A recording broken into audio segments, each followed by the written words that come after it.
Bom dia. Vamos agora falar sobre o assunto de dimensão vertical na disciplina de oclusão.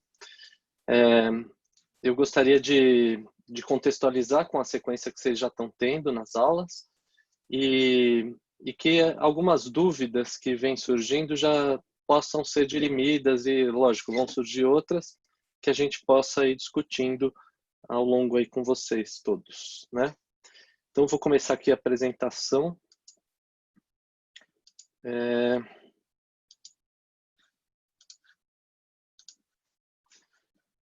Então, vamos lá. A dimensão vertical, ela é um conceito muito importante em odontologia. Não falo nem só sobre em oclusão apenas, mas é um conceito muito utilizado em odontologia. E como o nome diz, é uma grandeza que a gente vai ver no sentido inferior-superior, né? No sentido vertical. Então, vamos começar conversando sobre isso.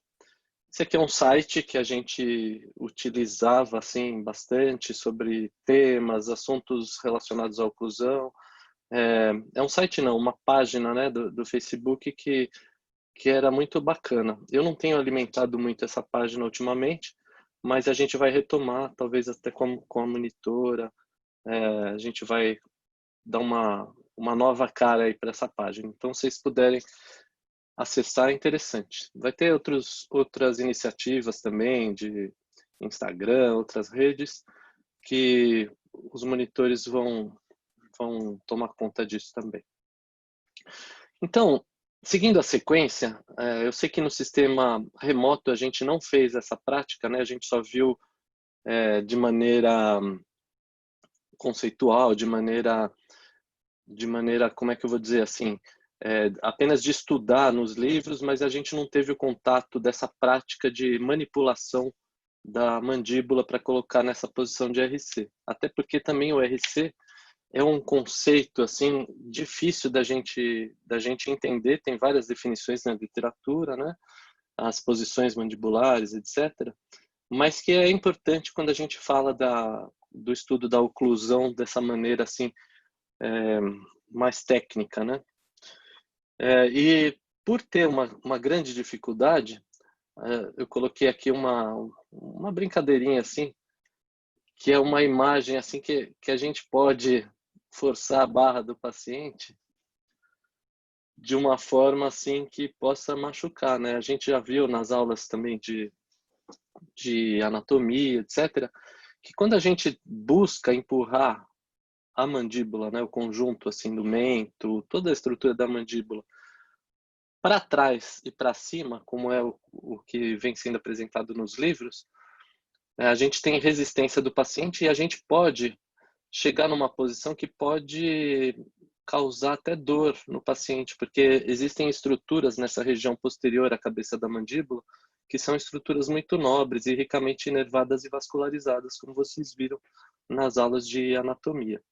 Então, muitas vezes existem outras técnicas, talvez mais funcionais, da gente aferir a relação central também, como, por exemplo, a técnica do jig e pua, que pode ser discutida também nos nossos momentos de discussão presencial ou de discussão ao vivo, né?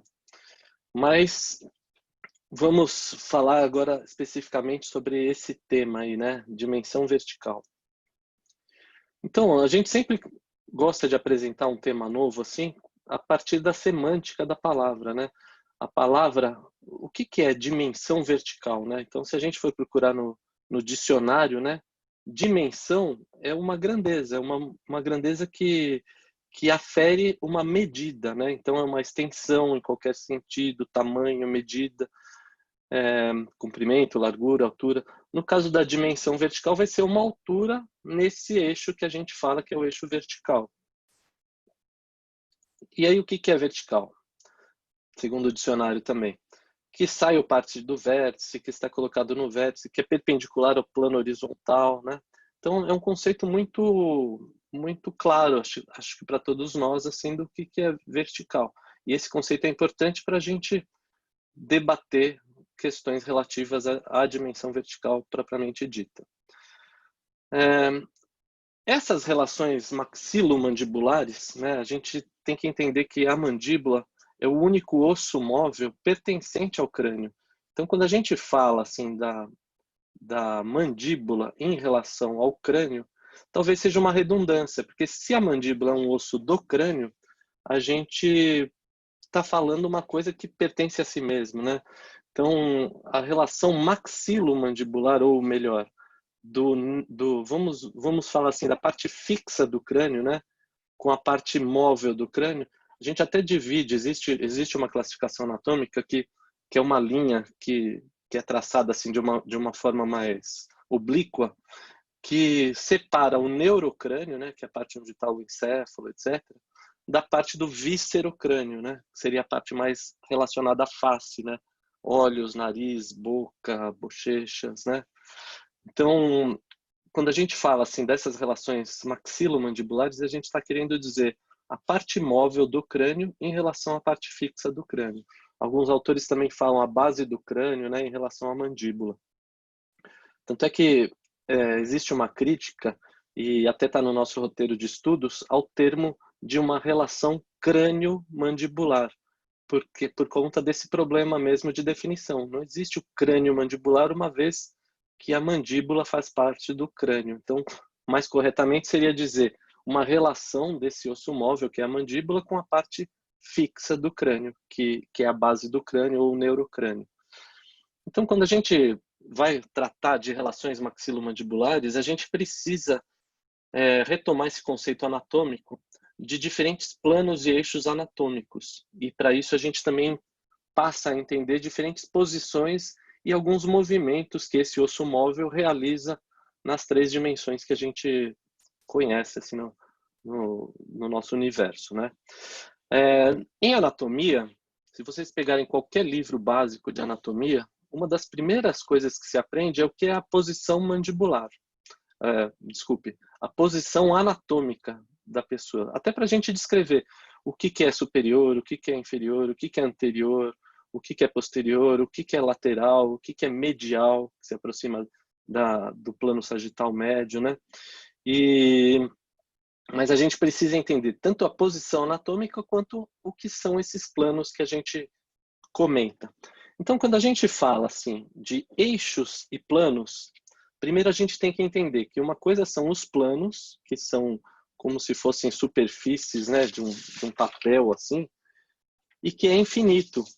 Então, o próprio conceito de plano são 3 pontos, imagina 3 pontos não lineares, que vão determinar um plano que se estende para o infinito. E esses 3 planos que a gente vai tratar agora, eles contêm alguns eixos. Então, são planos importantes para o nosso estudo e para o nosso entendimento, e que eles contêm alguns eixos. Então, por exemplo, quando a gente fala do plano horizontal, eu costumo, quando a gente tem o nosso encontro presencial, eu costumo até fazer alguns desenhinhos, né? Vou ver se eu consigo até fazer isso agora também. Deixa eu ver se eu consigo colocar aqui na parte de desenhos, né? Quando a gente... Só um minutinho. Vou ver se eu consigo fazer o que eu normalmente faço na lousa, né? Então, vamos imaginar, não só agora um corpo inteiro, mas uma face, né? Uma cabeça, né? Vamos imaginar que a gente tem uma cabeça assim bem aqueles desenhinhos primários assim que a gente faz assim quando a gente é criança, né? Então, imaginem uma pessoa aqui com os olhos, orelha, nariz e boca, cabelo, né? E aqui o pescoço. Olhando de frente para nós, olhando de frente para vocês, né? Esse plano é um plano que a gente pode chamar de plano frontal, existe essa nomenclatura, ou plano coronal. Eu costumo fazer uma analogia para saber essa história do coronal, como se a pessoa tivesse uma coroa, assim. Então, se ela tem uma cor, porque coronal vem de coroa. Então, imagine que eu tenho uma coroa, tipo aquelas coroas de Miss, né? Que é só algo assim. Essa coroa divide, se ela for estendida verticalmente, assim, forma um plano que é como se fosse um corte, assim, da pessoa, nesse sentido. Então, esse aqui é o plano coronal das pessoas. Então, a pessoa tá olhando assim a gente de frente. Nesse plano, vou até mudar a cor aqui. Deixa eu ver. Vou colocar uma cor vermelha aqui. Nesse plano, a gente consegue descrever ou visualizar algumas formas de dimensões. A gente consegue falar, por exemplo, que a orelha de uma pessoa ela está mais lateralmente em relação ao nariz. Quando a gente pensa no plano sagital médio, assim, dividindo o rosto bem no meio, assim. Aí é um outro plano, mas a gente olhando de frente com essa referência, quanto mais ele se afasta para a lateral, a gente fala assim, por exemplo, a orelha está mais lateral do que o olho, né? Então, e o olho está mais medial do que a orelha, por exemplo. Então, esse aqui a gente chama de plano frontal. Frontal. Deixa eu ver se eu consigo escrever aqui. Frontal. Ou, melhor dizendo, coronal.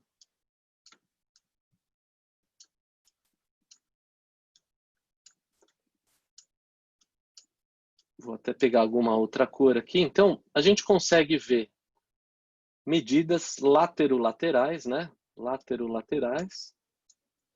E aqui seria a parte medial. E a gente consegue ver que mais? Que mais dá para a gente descrever quando a gente fala nesse plano coronal? A gente consegue descrever também coisas que estão acima e abaixo.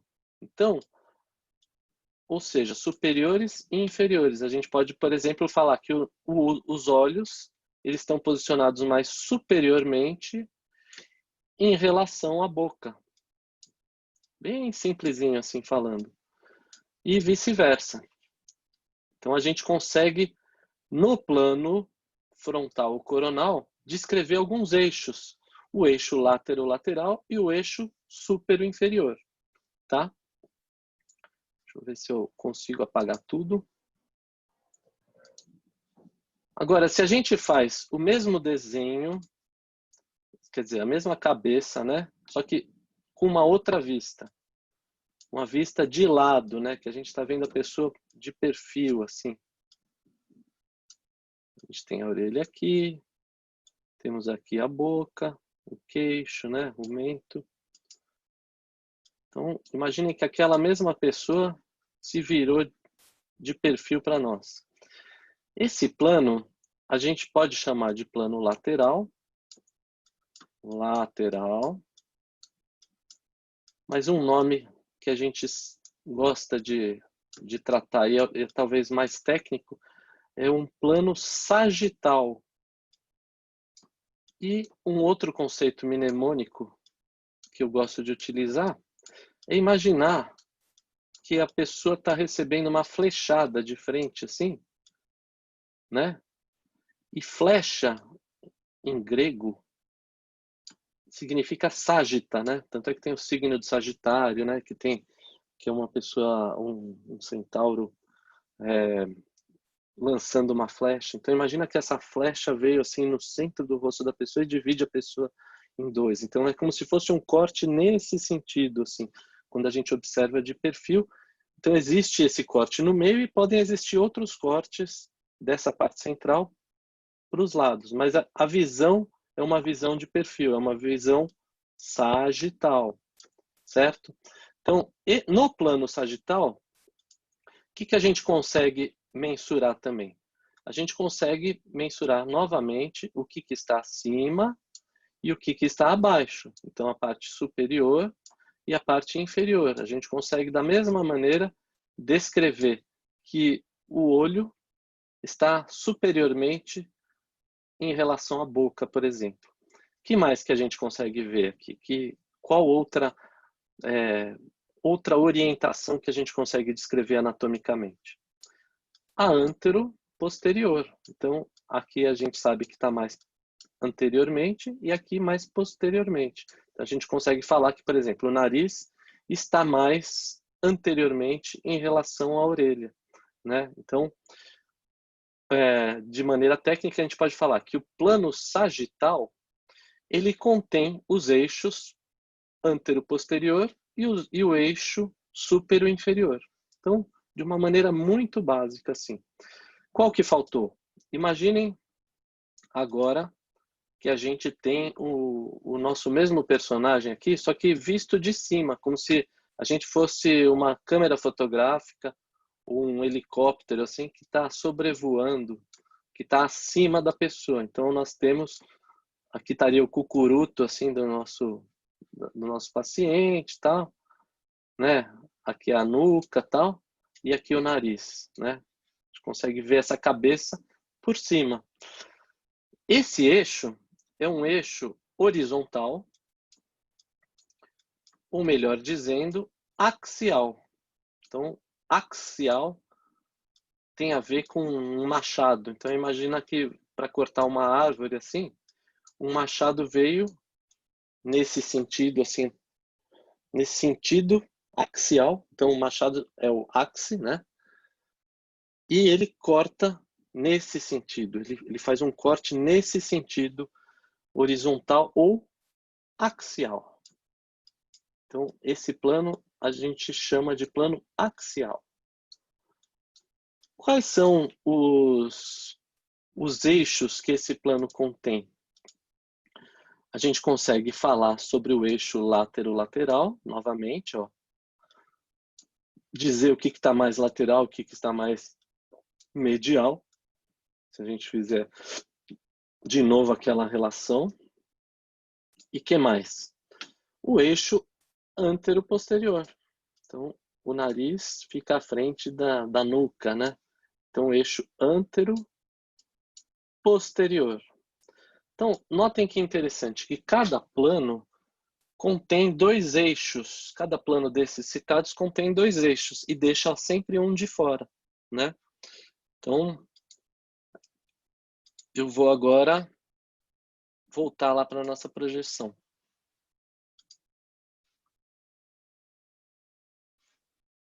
Que, inclusive, fechou, não sei por quê. Deixa eu tentar. Ah, tá aqui.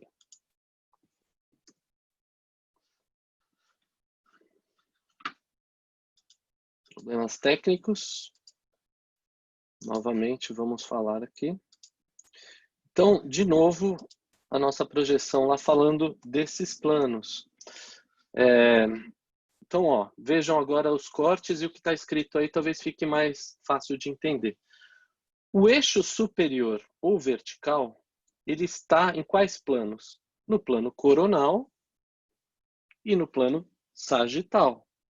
A gente consegue fazer medições nesse eixo vertical.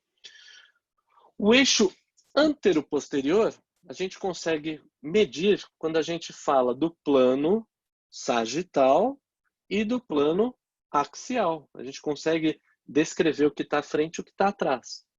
E o eixo látero-lateral está nessa posição que eu estou, que é a posição coronal para vocês, e na posição axial, aquela que a gente vê por cima, látero-lateral. Então, cada eixo, cada plano contém dois eixos, e sempre um dos eixos acaba ficando de fora, dependendo do plano que a gente está se referindo. Então, veja essa imagem anatômica aí de um corpo inteiro. A pessoa está em posição anatômica, né, com as palmas das mãos voltadas para frente, e a gente consegue traçar esses três planos: coronal, sagital e axial, né? E outra forma de falar do axial, que eu falei horizontal, é o transversal. Mas vamos manter essa nomenclatura que eu acabei de dizer. Coronal, sagital, axial. E cada plano contém dois eixos. E quando a gente fala somente do segmento cefálico, né, somente da cabeça, a gente pode falar da mesma maneira. O plano sagital, o plano axial e o plano coronal. A cabeça, ela também tem uma posição anatômica. A posição anatômica da cabeça é aquela quando a gente coloca o crânio ou a cabeça de uma forma que o plano de Frankfurt, que vocês aprenderam, esteja paralelo ao solo, ou paralelo ao horizonte. Por isso que quando a gente vai fazer o uso do arco facial, a gente tenta fazer coincidir dessa maneira. Então, nessa imagem vocês podem verificar novamente esses cortes que eu falei, tanto sagital, quanto axial, quanto coronal, certo? E partes, né, do crânio também a gente pode falar da mesma maneira. E, aliás, qualquer parte do corpo todo, entendendo que o corpo está em posição anatômica. Então, primeira coisa, entender qual é a posição anatômica e entender como a gente tem que imaginar ou posicionar esse nosso corpo, esse nosso cadáver, né, para a gente fazer esse estudo anatômico, ou do corpo todo ou de partes do corpo. Então aqui nós temos uma mandíbula, né, também cortada assim de maneira coronal, sagital, axial, para a gente descrever o que está, o que a gente consegue descrever em cada plano. Então, por exemplo, no plano sagital, o que está anterior, o que está posterior, o que está superior, o que está inferior. No plano axial, o que está anterior, o que está posterior, o que está lateral ou medial. E no plano, qual que faltou? No plano sagital, o que está superior e inferior e o que está anterior e posterior. Certo? E aí a gente vem para esse conceito, assim, agora de novo falando sobre a questão do equilíbrio tônico, que foi um tema também de discussão das perguntas que vocês fizeram do roteiro de estudo. A dimensão vertical de repouso é uma grandeza, uma medição, né, uma dimensão, que a gente vê da altura da face. Quando a mandíbula está numa posição anatômica de equilíbrio tônico. Então, para isso, a gente precisa entender o que é equilíbrio tônico e entender que existe essa variação. Então, pensemos assim, uma cabeça, podem olhar até para mim assim. Pensemos uma cabeça, por exemplo, eu, aqui falando para vocês, e notar que a altura da face, a altura dessa cabeça, ela varia. Ela varia, e o que faz ela variar? O único osso móvel dessa cabeça. E ela varia nesse sentido vertical, nesse sentido, nesse eixo superior e inferior. Então, dependendo da posição que eu estou com a mandíbula, eu vou ter uma medição da minha cabeça, isso aqui é uma régua, diferentemente. Então, eu posso avaliar essa medição nesse sentido, que para vocês é o coronal, ou posso avaliar nesse sentido, que para vocês é o sagital, né? Então, dependendo de como eu estou com a minha mandíbula, essa altura vai variar. Então, se eu estou com a minha boca fechada, eu tenho uma altura de face. Se eu abro a boca, eu tenho uma altura de face maior. No sentido coronal, mesma coisa. Boca fechada, uma altura. Se a gente for medir aqui. E boca aberta, minha face alongou, ficou com uma outra dimensão. Quando a gente fala de dimensão vertical de repouso, o que significa? Significa um equilíbrio tônico, é até um nome errado, né? Porque usa a palavra repouso. E aí a gente tem que nos remeter novamente a alguns conceitos que a gente aprendeu de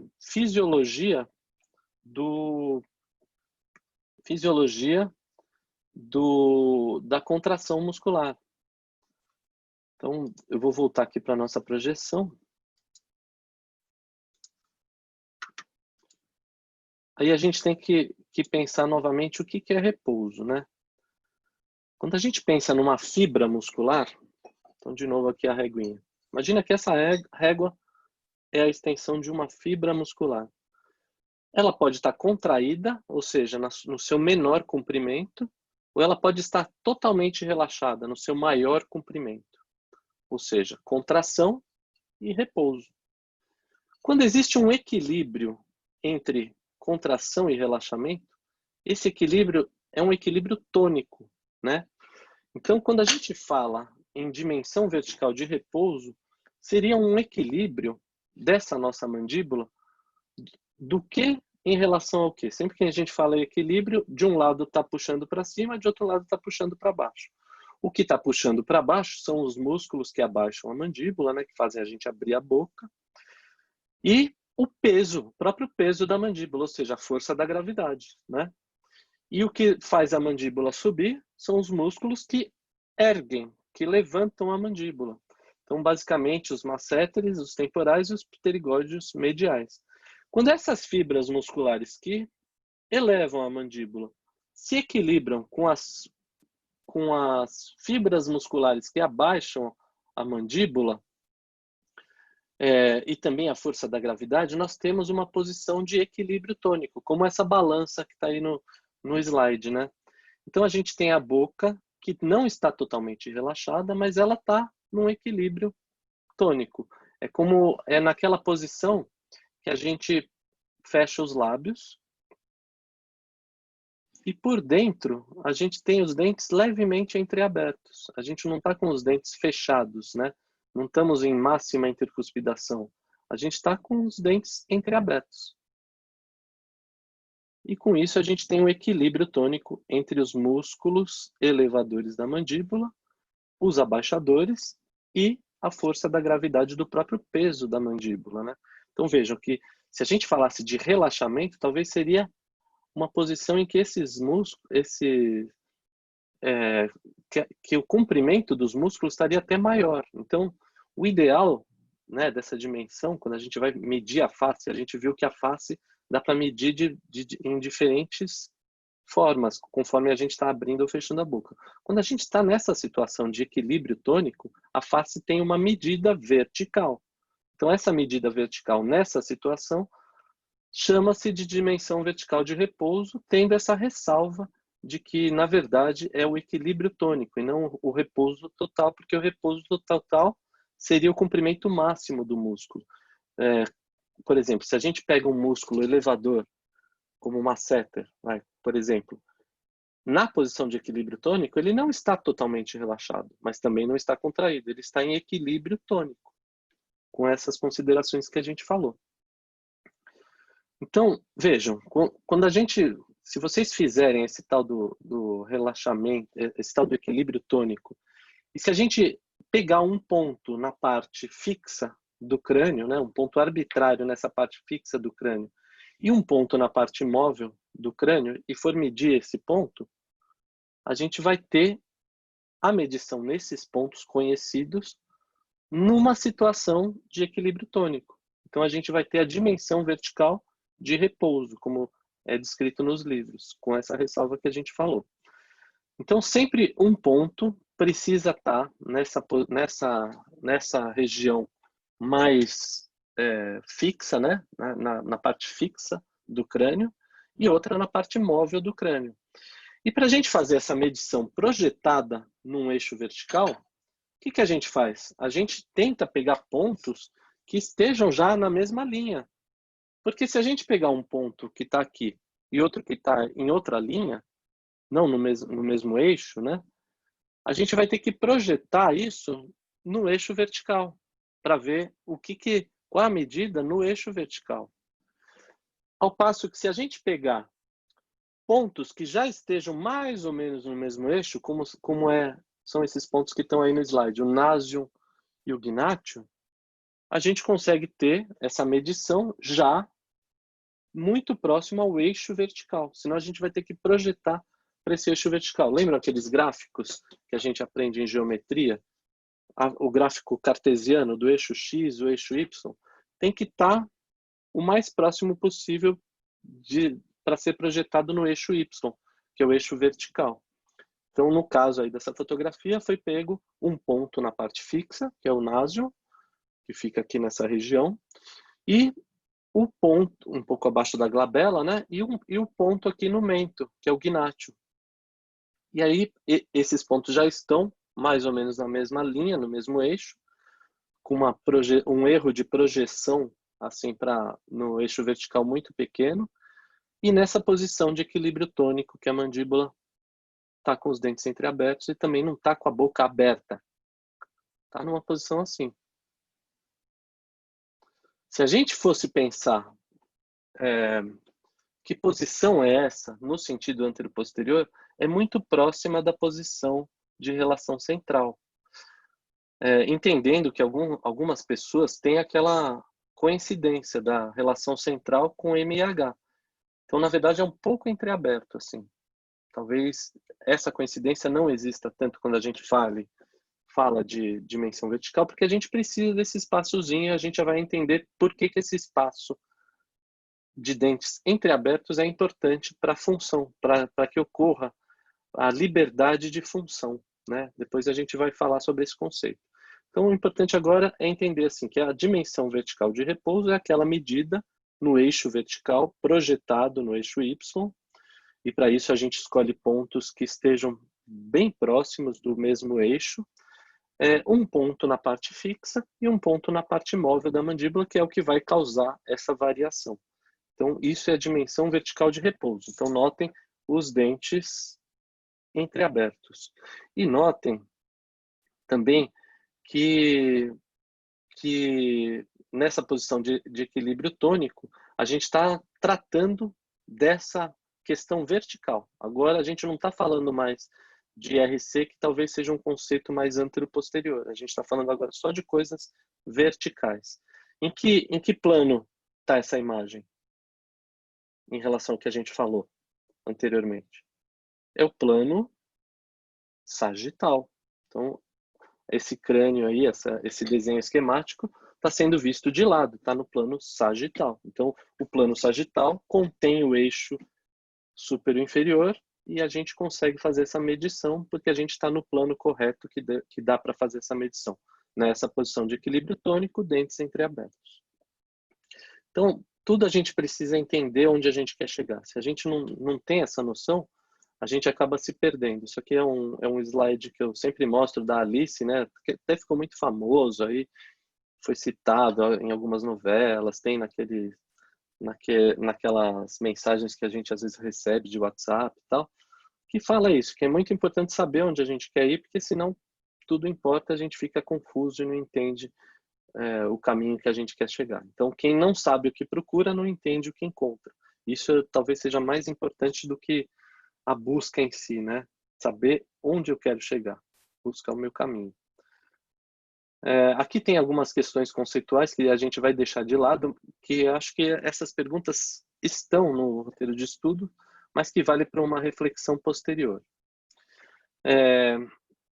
Então, essa dimensão, eu vou interromper um pouquinho, essa dimensão vertical de repouso, ela é importante, ela é bastante importante, quando a gente fala em várias aplicações da odontologia, de avaliações de planejamento de reabilitação, de análise facial, de planejamento de próteses, etc., né? Ortodontia. Então, já começa um conceito extremamente importante. Então, agora eu vou mostrar depois eu já vou explicar por que ela é tão importante. Mas, sabendo-se que ela é importante, como medir isso, né? Então, a gente já viu que para medir uma dimensão vertical, o ideal seria a gente ter pontos que estejam mais ou menos na mesma linha vertical, no mesmo eixo, próximos da projeção no eixo Y, né, que é o eixo vertical, e que esses pontos a gente consegue medir nos planos que a gente está falando, ou no plano coronal ou no plano sagital. Então, esse eixo a gente só vai conseguir medir dessas duas formas, ou o paciente de frente ou o paciente de lado. Então, agora nós vamos ver métodos de determinação da dimensão vertical de repouso. Existem muitos métodos de determinação, mas todos esses métodos que existem, se vocês forem pesquisar, existem várias técnicas e métodos, eles respeitam esse mesmo princípio de trabalharmos com pontos que estão no eixo vertical, com pouca projeção para o eixo Y, né? Ou seja, mais ou menos na mesma linha, e que estejam nesses planos que a gente falou. E um ponto na parte fixa e outro ponto na parte móvel, para a gente conseguir aferir essa altura facial. Então, quando a gente fala, deixa eu voltar aqui que eu toquei sem querer. Quando a gente fala dessa medição, a gente usa 4 parâmetros básicos. Um é de marcas anatômicas, como é aquele que eu acabei mostrando, aquele desenho esquemático. O outro é de técnicas radiográficas, aí a gente vai medir indiretamente, vai medir na radiografia. E isso é muito utilizado em radiologia, em planejamento ortodôntico, que a gente faz medição de planos craniométricos para fazer um negócio que se chama cefalometria. Medir esses planos e a relação entre eles. Então, isso é muito utilizado no estudo da ortodontia, por exemplo, no planejamento cirúrgico, de uma cirurgia ortognática. Então, é um campo assim muito medido em radiografias nesse sentido. Fenômenos físicos, que a gente já vai tratar daqui a pouco, né? E esses fenômenos físicos têm a ver um pouco com a função, a gente já vai ver isso, né? E o desempenho funcional também. Então, vamos adiante. A gente vai se aprofundar em cada um deles. Em prótese total, quando a gente fala de materiais, tal, alguns materiais têm o nome dos autores que conceituaram as coisas que a gente usa. Então, por exemplo, em prótese total, existe um tal de compasso de Willis, que serve para o quê? Para fazer essa medição pelo método de Willis, que é esse que eu vou apresentar para vocês. Então, vai pegar um ponto no mesmo eixo, próximos da mesma linha, assim, e que um ponto seja na parte fixa e outro na parte móvel, que é na mandíbula. Então, o método de Willis é esse que a gente vai tratar agora. Aqui é mais uma parte da odontologia que tem a ver com questões empíricas e que talvez não valham para todos os pacientes, mas são algumas questões empíricas que a gente utiliza muito. É a igualdade da distância entre da base do nariz até o mento. Então, o que é a base do nariz? Seria essa parte abaixo aqui onde acaba o nariz, e o mento, o queixo, né? Essa distância em relação ao quê? Ó, essa distância, e esse instrumento que está aí sendo mostrado, é o tal do compasso de Willis. Vejam que existem variações que vocês podem falar assim, pô, mas não está na mesma linha certinho, mas está próximo. Então, essa margem de erro acaba sendo compensada porque está próximo. Seria diferente da gente usar a base do nariz em relação ao ângulo da mandíbula, por exemplo. Não, porque senão a gente teria que projetar no eixo Y. Aqui a gente já está meio que já projetando. Então, da base do nariz até o mento, em que situação? Quando a pessoa está em equilíbrio tônico. E quando ocorre isso, o que eu posso inferir de uma maneira assim bem empírica? Que essa distância da base do nariz em relação ao mento, ela é muito parecida da distância da comissura labial até o canto do olho. Então, dessa distância aqui, ó. Então, se eu pegar o meu compasso de Willis, medir assim, quando a pessoa está em equilíbrio tônico, né, da mandíbula, ela se iguala a essa distância aqui, do canto do olho até a comissura labial. Vamos ver isso? Então, ó, sem eu modificar aquela medição que eu fiz anteriormente, da base do nariz até o mento, eu pego a mesma medida que eu travei nesse instrumento chamado compasso de Willis e vejo que que é muito parecido com a distância entre o canto do olho e a comissura do lábio, né, de uma maneira empírica. Então, é um método empírico de Willis que usa essa questão anatômica, né, de pontos anatômicos. E notem que quando a gente fala de base do nariz, a gente está pegando um ponto na parte fixa, né, a parte que fixa do crânio, que a maxila pertence a essa parte fixa, e o mento, que é a parte móvel, que é no osso mandibular. A gente pode pegar pontos arbitrários também que estejam no mesmo eixo. A gente pode pegar, por exemplo, uma canetinha, uma canetinha assim, daquelas de ponta porosa, né? E marcar pontos que estejam no mesmo eixo, sendo que um ponto esteja na parte fixa, então no caso aí a região de maxila, e um ponto na parte móvel. Então pontos arbitrários. Qual é a desvantagem dessa técnica? Que se eu tiver que fazer essa medição em outro dia, como é que eu vou acertar os mesmos pontos, né? Marcar com a canetinha no mesmo lugar. Mas para o mesmo dia, isso é válido. Então, marco, se vocês forem notar assim, vocês vão ver que tem uma bolinha vermelha aqui, ó, nessa região, e uma outra aqui mais ou menos nesse eixo aí que coincide com a linha média do paciente, né? Da paciente.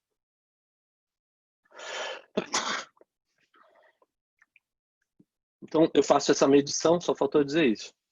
Eu faço essa medição quando a pessoa está em equilíbrio tônico, quando está com os dentes entreabertos e na posição de equilíbrio tônico. Então vejam que é muito importante para ela dar certo que eu estabeleça qual é essa posição de equilíbrio tônico. Porque se a pessoa abrir um pouco mais, eu posso incorrer num erro dessa medida. Outro método de Turner e Fox, que é a referência, é meio subjetiva, é uma aparência facial. Eu vou ter uma ideia subjetiva. Então, para eu não tornar essa parte subjetiva tão subjetiva, eu vou observar, por exemplo, os sulcos nasogenianos, que é aquela parte que falam que é o bigode do chinês, né? E que é até muito falado na área de harmonização facial, essas coisas de cirurgia plástica também, que vai avaliar também, além dos sulcos nasogenianos, a distância entre o terço inferior da face e o restante. Né? Essa parte aqui da face em relação ao restante. A parte móvel em relação à parte fixa, vamos dizer. E que dê uma plenitude facial. Plenitude facial é um conceito assim de harmonia, de que aquela face está agradável à nossa visão. Não tá de um jeito que esteticamente tá desagradável. Então vejam que tudo isso que eu falei é muito subjetivo. Então requer assim uma atenção quase que artística, né, para a gente prestar atenção nisso. Então vejam essa senhora sem próteses, né? Ela está sem a prótese e está numa posição que a mandíbula ela está mais fechada do que ela deveria estar. Então se a gente olha essa posição aí, a gente acaba inferindo assim que não tá na tal plenitude facial. Ela precisaria talvez abrir um pouquinho mais a mandíbula, né, para ter essa plenitude facial, porque achata a face, né? Então é um método, como eu falei, bastante subjetivo. Notem aí os sulcos nasogenianos, né? E a gente colocando ela numa posição de equilíbrio tônico, talvez com a mandíbula um pouquinho mais aberta, a gente consegue, ó, notem a mudança assim. Isso que é a plenitude facial, um perfil talvez mais agradável, né?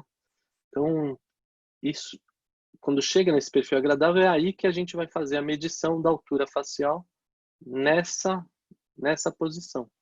Então, eu chego nesse conceito para fazer a medição, talvez pelo método de Willis, que a gente falou mais atrás, né? O método fonético, né? Que é o método de Silverman, é um método muito interessante, assim, que o pessoal talvez da fonoaudiologia tenha até mais conhecimento que a gente, justamente porque parte fonética, né? Mas que a forma como a gente pronuncia alguns sons dá uma altura facial diferente. Então, dependendo do som que a gente pronuncia, a gente consegue uma altura facial diferente. E alguns sons desses coincidem com essa posição de equilíbrio tônico.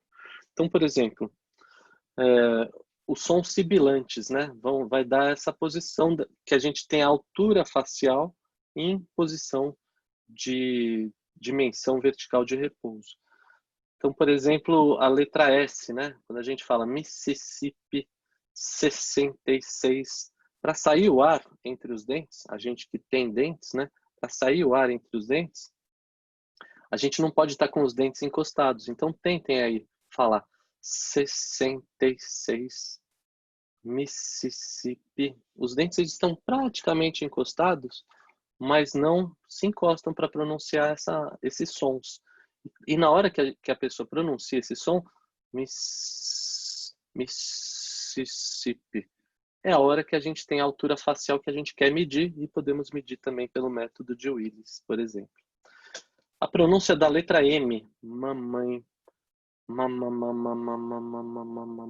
podem notar que também os dentes não se encostam. Os lábios se encostam, mas os dentes não. Então é mamãe, numa altura muito parecida também com essa de dimensão vertical de repouso. E outra questão funcional que a gente pode avaliar é na hora que a gente engole, na hora que a gente vai tomar uma aguinha ou engole a própria saliva. Para fazer a deglutição, ó, notem que não necessariamente a gente precisa encostar dentes. Algumas pessoas encostam, mas a gente precisa somente de uma estabilização mandibular. Então, a fonoaudiologia também trabalha com isso. Depois, mais à frente, a gente vai ver que se a gente encosta muito os dentes, a gente está fazendo uma parafunção. A gente está fazendo algo que envolva a contração desses músculos elevatórios e que não precisa. Então, a gente tem que treinar isso. Ó. Mamãe, Mississippi. E engolir. Nessas três situações, a gente não encosta dentes e os dentes ficam muito próximos, superiores com inferiores. Nós que temos dentes. Então, ó, mama. A gente atinge essa posição também. Algumas pessoas articulam de uma maneira mais fácil, ou seja, elas têm um espaço maior de articulação para falar. Então, são aqueles que às vezes falam em rádio, né? Que narram jogo de futebol, narram corrida de cavalo.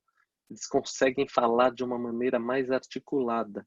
E falar de uma maneira mais articulada envolve ampliar esse espaço que a gente consegue para emitir esses sons. Então, tem gente que fala quase como um ventríloco, né? Fala assim, articula pouco. E outros falam M, ou seja, usam um espaço maior. Então, essas variações são importantes também. Esse espaço para a função é um espaço variável entre as pessoas. É um espaço de liberdade de função e que é variável entre as pessoas. Isso vai se tornar relevante, a gente vai ver mais adiante, vai se tornar relevante quando a gente trata de questões até restauradoras, questões que têm a ver bastante com a odontologia. Pessoas que têm... Pessoal, vou dar uma pausada aqui só para tomar uma aguinha. Vou pegar uma aguinha lá, já volto. Voltei. Então, essa questão da articulação, ela é muito importante porque ela envolve isso que eu falei, que é o espaço que dá liberdade para exercer as funções. Quem tem esse espaço mais articulado, ou seja, um espaço maior para exercer essas funções, ele se ressente menos de possíveis invasões desse espaço. Então, por exemplo, se a gente faz uma restauração alta ou se faz uma prótese que invada um pouco esse espaço, isso talvez não seja tão sentido, a pessoa consegue se adaptar melhor. Enquanto que aqueles que articulam pouco, né, é como se aquela restauração alta ela invadisse esse espaço necessário para a função. Então, eles têm, em geral, uma capacidade adaptativa menor. O que isso significa? Se eu errar, se eu invadir esse espaço de liberdade para a função, numa determinada pessoa que tem esse espaço já pequeno, ela vai perceber mais essa restauração alta, essa restauração, o dente que está invadindo esse espaço necessário para a liberdade de função, ou seja, se adapta menos. Então, ela precisa de um cuidado, às vezes, maior. E se a gente erra nisso, por exemplo, quando a gente está fazendo uma prótese total, é quando a pessoa, ao falar, fica encostando dentes. Por exemplo, um outro fator que pode acontecer, tinha um desenho animado que a pessoa falava e ficava parecendo uma castanhola, assim, o barulho dos dentes. Então, conforme ela falava, ficava plepec, plepec, plepec. Então, mostrava no desenho. E outro que aparecia era quando, um desenho também que eu vi isso, de um velhinho que ele falava assim, assobiando. Em vez de falar 66, ele falava porque isso acabava influenciando no espaço necessário para exercermos a função. E aí, qual que é a conduta ideal? Já que a gente falou vários parâmetros, né? Qual que é a conduta ideal para a gente, então, estabelecer qual que é essa altura facial quando a nossa mandíbula está em equilíbrio tônico, né? O que puxa para cima está em equilíbrio com o que empurra para baixo, né? Os músculos elevatórios estão em equilíbrio com os músculos abaixadores da mandíbula e também a força da gravidade. A conduta ideal é a gente combinar todos esses critérios que a gente falou, tanto o método de Willis, quanto o método subjetivo da estética, né, da questão da plenitude facial, e o método fonético também. Então, a gente faz vários testes em determinadas formas, momentos assim que a gente usa na odontologia, por exemplo, na prova dos dentes de uma prótese total. A gente faz esses métodos para ver se a altura dos dentes que a gente deu permite que a pessoa fique nessa posição de equilíbrio tônico sem invadir o espaço destinado à liberdade para exercer a função. Isso é muito importante. Então, agora já vem um outro conceito, uma outra dimensão. Lembra que a gente comentou que a altura facial ela varia conforme a gente abre a boca? E a gente falou também que o equilíbrio tônico é quando os dentes estão entreabertos. E quando a gente fecha os dentes? Entra em MIH, né? Na máxima intercuspidação habitual. Quando a gente fecha os dentes, quem tem dentes, sempre bom lembrar que tem pessoas que não têm dentes, mas quem tem dentes, principalmente os dentes posteriores, vai entrar numa posição de MIH que a altura facial ela não consegue ser menor que isso. Ela só vai ser menor que isso se a pessoa não tiver dentes posteriores. Só vai ser menor que isso se a pessoa desgastou dentes. Então, os elementos posteriores, eles são muito importantes para dar esse conceito de altura facial quando os dentes estão em oclusão. Ou seja, essa altura facial mínima, né? Que a gente chama de dimensão vertical de oclusão. Então, quando os dentes estão em oclusão, e a gente mede essa altura facial nas mesmas referências que a gente usa para fazer a medição da dimensão vertical de repouso, a gente vai ver que a gente vai ter uma outra dimensão. Essa dimensão se chama dimensão vertical de oclusão.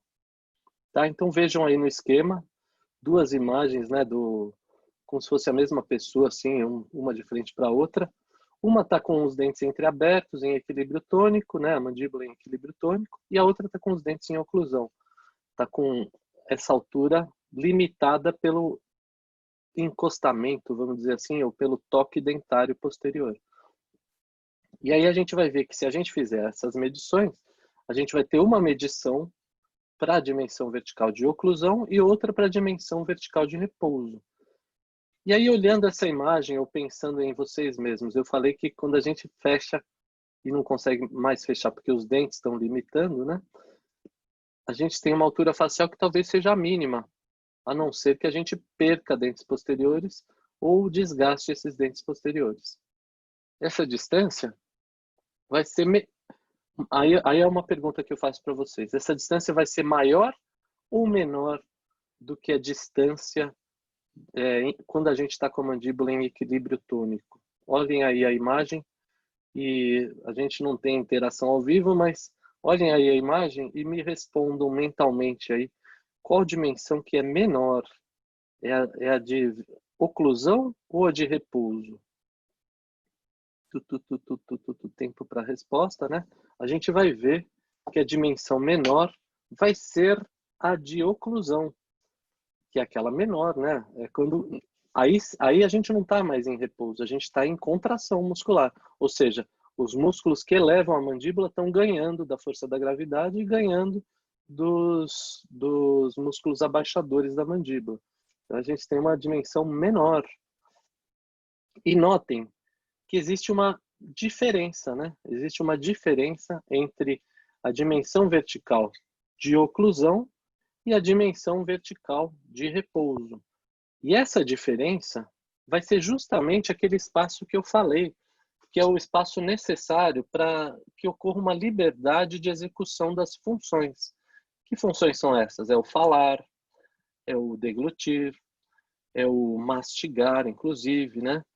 A gente precisa de um espaço para a língua poder ficar passeando assim pela boca, respiração, deglutição, etc.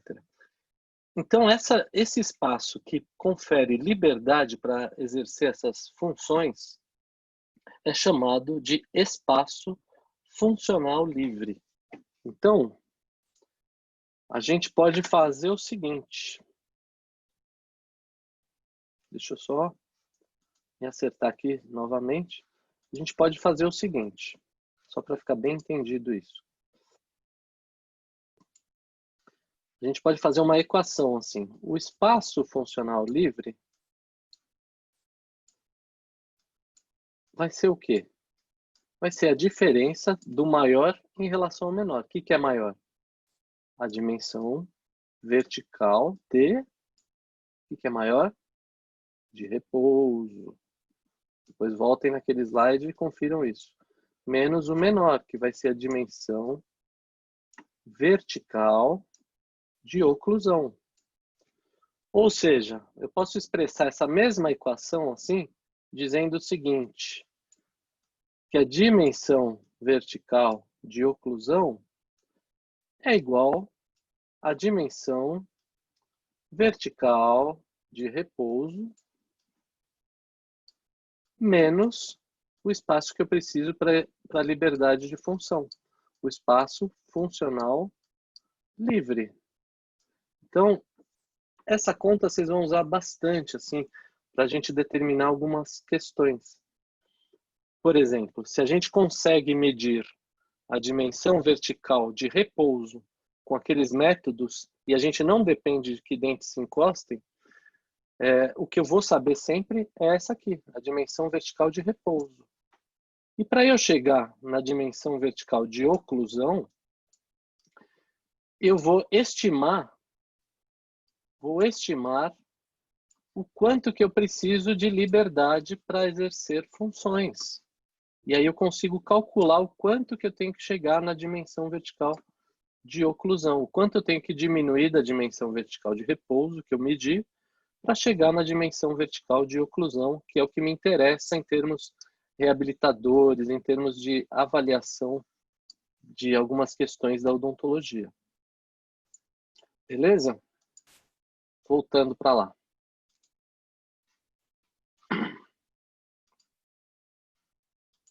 Então, voltando para aquilo que a gente estava falando. A gente vê que a dimensão vertical de oclusão é menor que a dimensão vertical de repouso e a diferença entre elas é aqui o espaço funcional livre, né? Então, isso é um conceito assim bastante interessante. Então, primeiro a gente tem que entender o que é equilíbrio tônico, tudo aquilo que a gente já comentou, entender o que é a medição vertical, como a gente faz essa medição, em quais parâmetros a gente se apoia e a gente estabelece qual é a dimensão vertical de repouso. E a diferença entre elas é o espaço que eu preciso para liberdade de função, né? Para liberdade de função. E esse espaço ele é variável, como eu falei, para diferentes pessoas. Tem algumas que têm esse espaço pequeno e outras têm um espaço maior. Então, tudo isso é muito importante para a gente conceituar onde a gente quer chegar.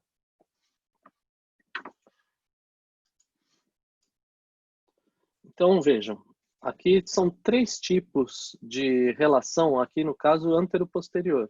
A gente está vendo imagens esquemáticas de 3 pessoas diferentes na vista sagital e que a gente vê diferentes relações anteroposteriores. Uma tem uma relação de equilíbrio, a da esquerda tem uma relação de equilíbrio anteroposterior, e que vocês vão aprender em ortodontia e depois na própria aula de guias anteriores a gente vai falar mais sobre isso. Que é uma relação que um autor chamado Engel, uma relação dentária chamada relação de classe 1 de Engel. E que é também, ela se aproxima, ou tem uma correlação com essa relação anteroposterior esquelética também.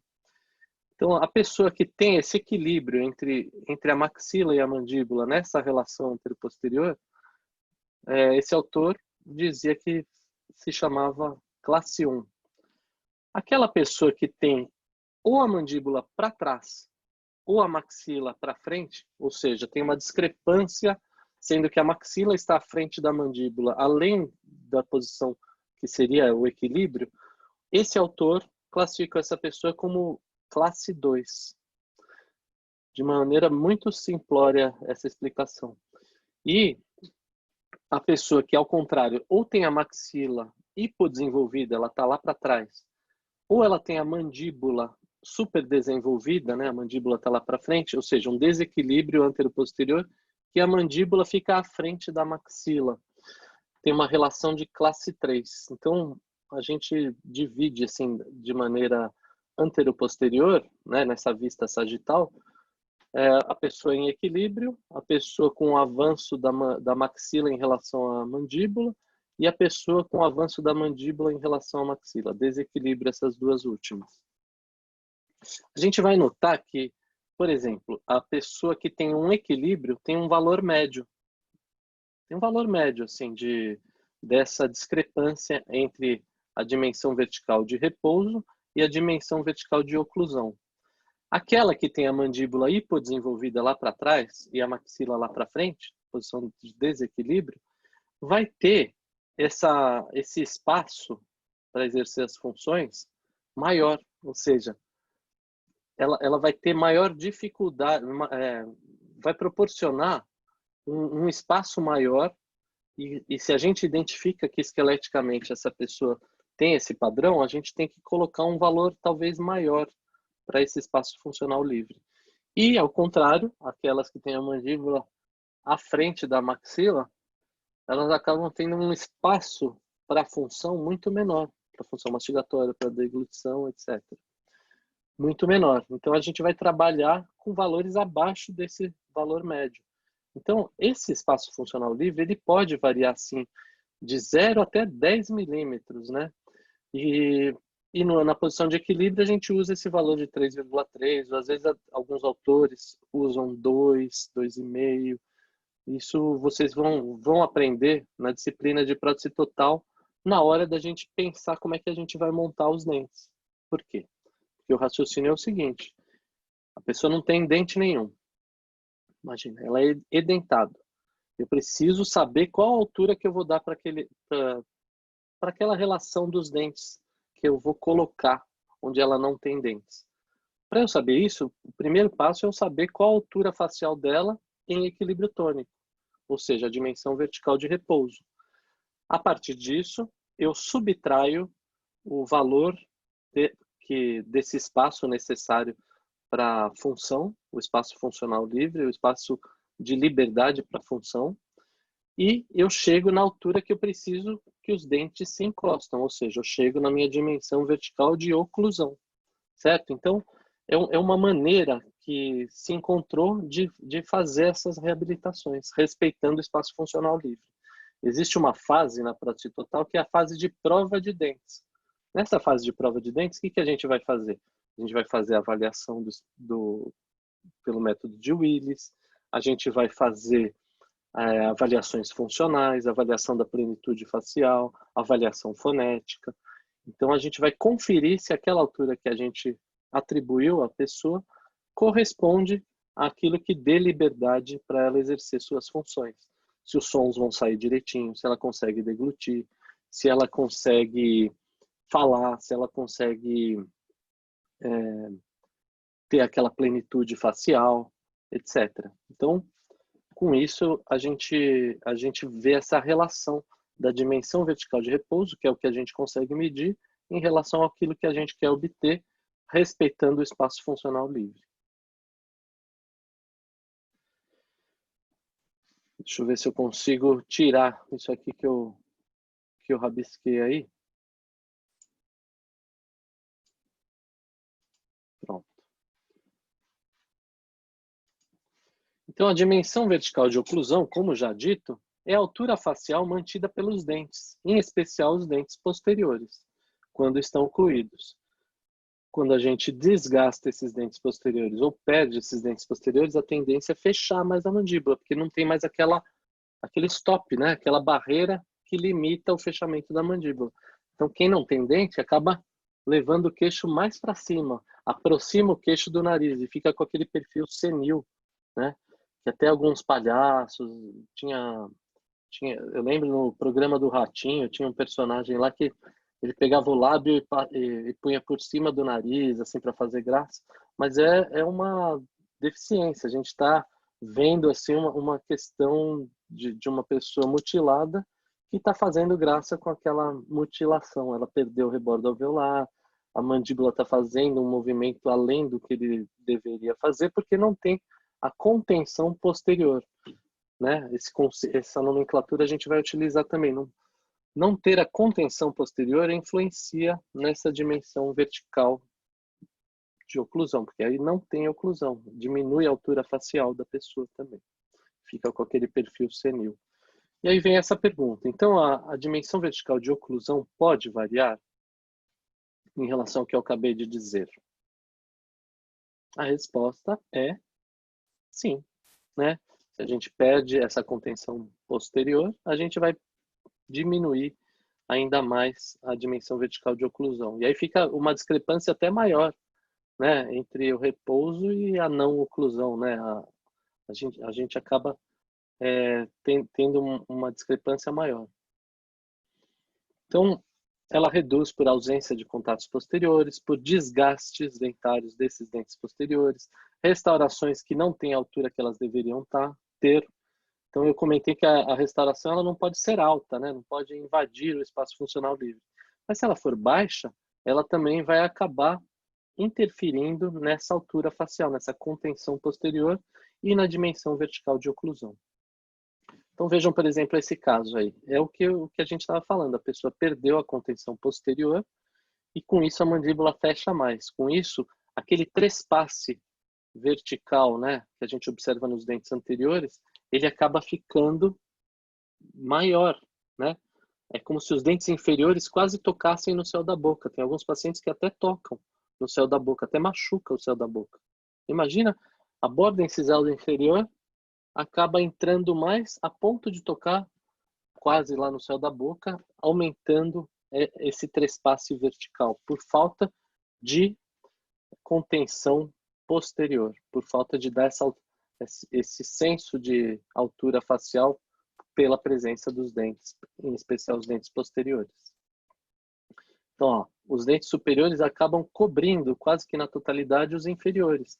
Se a gente olha uma pessoa que não tem contenção posterior, a gente vai notar isso, um trespasse maior, e olhando assim nesse plano coronal, a gente acaba quase não enxergando os dentes inferiores, só parte da cervical aí dos dentes inferiores. Fora outros problemas. Então, é uma pessoa mutilada, é uma pessoa que, quando a gente vai pensar em reabilitar essa pessoa, a gente precisa, uma das primeiras coisas é precisa devolver a contenção posterior para ela. Ou seja, devolver o senso de dimensão vertical de oclusão ideal para ela. E a gente chega nesse ideal a partir da medição da dimensão de repouso e subtração do espaço necessário para que ela exerça a liberdade de funções, ou seja, o espaço funcional livre. Então veja, aí uma fotografia assim afastando, né, os lábios, tá? A gente vê a condição que é a falta de contenção posterior e o que isso implica nos demais elementos. A gente vai ver que o fato também da gente, isso a gente vai ver nas outras aulas, o fato da gente não ter contenção posterior acaba também sobrecarregando os outros elementos, porque os elementos posteriores, eles, através deles darem essa limitação de fechamento, eles protegem que a força muscular interfira nos outros dentes, principalmente os dentes anteriores, que são os dentes não preparados para essa força de fechamento axial. E esses dentes acabam ou fraturando, ou mudando de posição, ou desgastando. Então, os dentes posteriores, eles protegem os dentes anteriores. Isso a gente vai ver com maior detalhe nas aulas que vão se seguir. E aí, de novo, a altura de alguns dentes, né, dos caninos inferiores, não corresponde à altura do plano oclusal, e com isso a gente tem também uma diminuição dessa dimensão vertical de oclusão, ou seja, essa paciente está reabilitada com uma prótese, mas essa prótese não confere a altura que ela deveria ter facial. Então vejam, ó, remendos, isso é o que a gente vê na nossa clínica, o que a gente vê no Brasil, as necessidades das pessoas e a forma, às vezes, mal executada ou executada sem conhecimento, assim, de dar dentes novos, assim, ou dentes artificiais para essa pessoa, sem respeitar os princípios básicos de oclusão que ela precisaria. Então, aqui é um registro da situação, como chega o paciente, para a gente planejar o que precisa ser feito para reverter esse problema todo. Então, remendos, isso é muito comum a gente ver na clínica, ver o próprio paciente cola com super bonder e outros materiais assim, e acabam se virando na mastigação numa dimensão errada que pode causar outros problemas, dentre eles a sobrecarga dos elementos que sobram, né, os elementos anteriores. Então, aqui a altura dos caninos, mostrando a paciente, mostrando que a plenitude facial dela, né, se a gente for avaliar aquele método da gente avaliar a estética, né, o método subjetivo, a gente vê que ela tem uma altura facial menor do que deveria ter. E outras barbaridades que a gente vê por aí também. Então vejam, aqui está com uma espécie de uma prótese fixa, feita com resina, e que não respeita nem os planos oclusais, né? Que vocês viram na aula do professor Leandro, né? As curvas, aquela curva de Spee, curva de Wilson. A gente vai ver que o fato de não respeitar, além de invadir o espaço necessário para a função, causa interferências assim para a execução de alguns movimentos mandibulares. Sem contar, é claro, que está horrível, né? Então vejam que se a gente respeita alguns conceitos de oclusão e respeita essas curvas, etc., já é um primeiro passo para se atingir a estética. Aí, como nem a parte funcional foi respeitada, a estética fica totalmente comprometida. Então, imagina, a pessoa já tem todos esses problemas, além de ter o problema também estético, sobrecarga dos dentes anteriores, diminuição da dimensão vertical de oclusão, vai ter problemas de recidiva, de cárie ou de cárie secundária nesses elementos aí que fica impossível de fazer uma higienização correta, causa inflamação gengival, outras cáries novas. E assim, esse é o tipo de reabilitação que vai condenar o paciente a ir perdendo dente a dente até não ter mais nenhum dente. Então ele chega num colapso, que é o pior que pode acontecer em odontologia, o pior em termos dessa mutilação funcional e com implicações estéticas, etc. Então vejam como é muito grande o fato da gente passar por cima desses conceitos. Ó, desgaste, a gente vê os dentes naturais dela inferiores, como eles estão desgastados. Essa parte toda marronzinha que a gente vê na incisal dos dentes anteriores já é a exposição de dentina.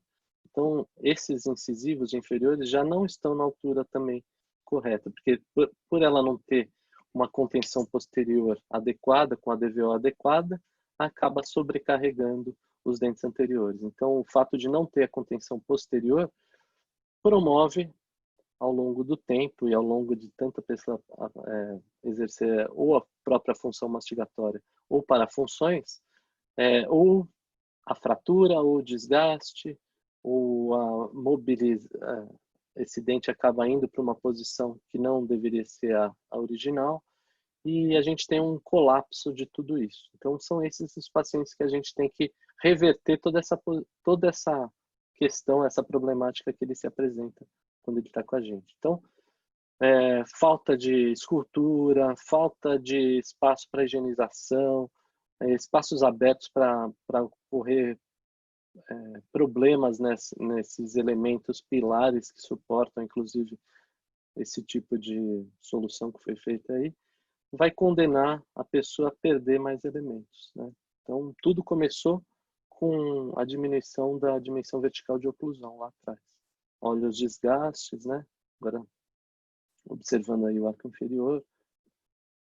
E aí, as consequências da pessoa não ter essa altura facial adequada pode gerar uma hiperatividade dos músculos. Aí depende, aí é um fator muito individual. Cada pessoa, tem gente que tem esses problemas de oclusais, né? Problemas de não ter a dimensão adequada e não tem nenhum desses problemas aí, mas pode vir a ter. Aí depende da capacidade adaptativa de cada um e das parafunções que cada um exerce, né? Então, quem é mais crítico precisa de mais proteção. Quem é menos crítico não necessariamente precisa, mas como a gente cuida de todo mundo da mesma forma, a gente faz de um jeito que não abuse da capacidade do sistema em tolerar essas alterações. Quando a gente faz uma coisa desse jeito como foi exibido aí, a gente tem que contar que a pessoa vai se virar daquele jeito. Enquanto que algumas pessoas realmente não acusam problemas de hiperatividade, nem de dores orofaciais, nem nada, mas que, como a gente não sabe, na hora que a gente vai fazer uma reabilitação, a gente dá o ideal. A gente faz aquele conceito da oclusão ideal, que é a que abusa menos do sistema, né, da capacidade adaptativa do sistema.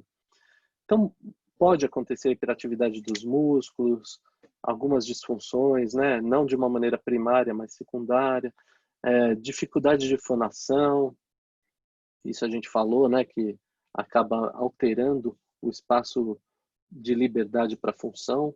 A queilite angular, vocês devem ter visto aquilo esse tipo de patologia em estomatologia, né, na disciplina de estomatologia, que é a formação de um fungozinho pelo fato da pessoa perder a altura facial, o lábio fica mais úmido nesse ângulo, por isso se chama queilite angular, e tem a proliferação de alguns fungos nessa saliva que acaba se acumulando aí. Dor, queimação na superfície de suporte, etc. E outros problemas, além desses aí citados. Aqui é uma imagem de um livro mostrando essa questão da queilite angular em decorrência de perda dessa altura facial, ou seja, perdeu a contenção posterior, acumula mais saliva nesse cantinho e aí existe uma proliferação fúngica que vem a causar essa irritação e que pode ter infecções até maiores. E aí a gente o diagnóstico é perceber que a pessoa tem essa altura não correta e a terapia é o que a gente vai fazer para recuperar essa altura e depois reabilitar. E um dos recursos é utilizar uma placa rígida, né, placa de acrílico, um dispositivo interoclusal, chamado placa de Michigan, que pode ser testado também, pode ter essa função de teste para se chegar na altura facial ideal para a gente ver onde que a gente vai realizar essa reabilitação futura, né? Então, a gente vai ver que esse tipo de placa também tem que respeitar alguns conceitos de distribuição de pontos, né, de contato, liberdade em excursão, né, da mandíbula, coisa que a gente vai ver em outras aulas também. Então, aqui está fazendo esses movimentos para ver se tem liberdade de excursão, etc. Então, recapitulando, assim, para a gente fechar esse assunto, a dimensão vertical de repouso, ela é um equilíbrio tônico, não é uma posição de relaxamento muscular. E as pessoas, em geral, elas têm que ficar sempre em DVR. Os dentes, no dia a dia, não devem se encostar. o tempo total por dia que os dentes se tocam, né, acabam se encostando, mesmo para mastigar, vocês podem ver, se a gente for se alimentar, a gente quase não encosta dente com dente, assim. A gente põe o alimento no meio e exerce a função mastigatória, mas para isso a gente tem que ter aquela estabilidade posterior, a gente tem que ter aquela contenção. Porque os dentes só se encostam em força máxima há muito pouco tempo se a gente analisar as 24 horas do dia. Então, quando a gente encosta dente com dente, podem encostar aí vocês mesmos, coloquem as mãos assim na região de bochechas. Na hora que a gente encosta dente com dente, a gente ativa a contração muscular. Só de encostar dente com dente. É como se a gente formasse um apoio para uma alavanca de contração muscular. Então, o ideal é não encostar totalmente. Então, saber aferir essa dimensão vertical de repouso é bastante importante. Aqui é um teste que usa o método da eletromiografia, que vê o seguinte,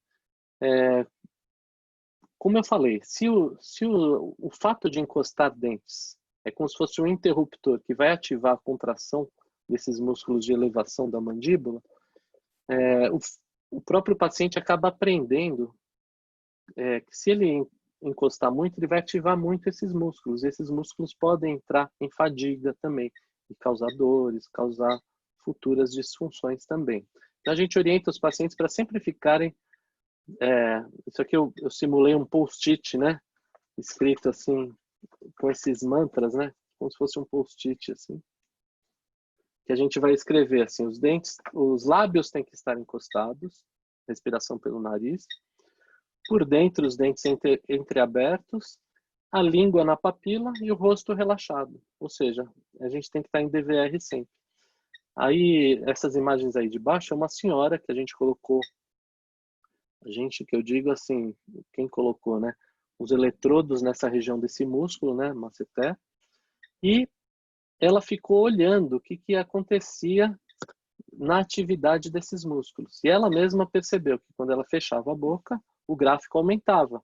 Na hora que ela separava os dentes por dentro, o gráfico diminuía, ou seja, a intensidade de contração muscular diminuía. Que o fato do dente encostar com o dente ativa a contração dos elevadores da mandíbula. Então essa aí é uma brincadeira, né? Aqueles memes do Keep Walking, né? Keep calm e desencoste seus dentes.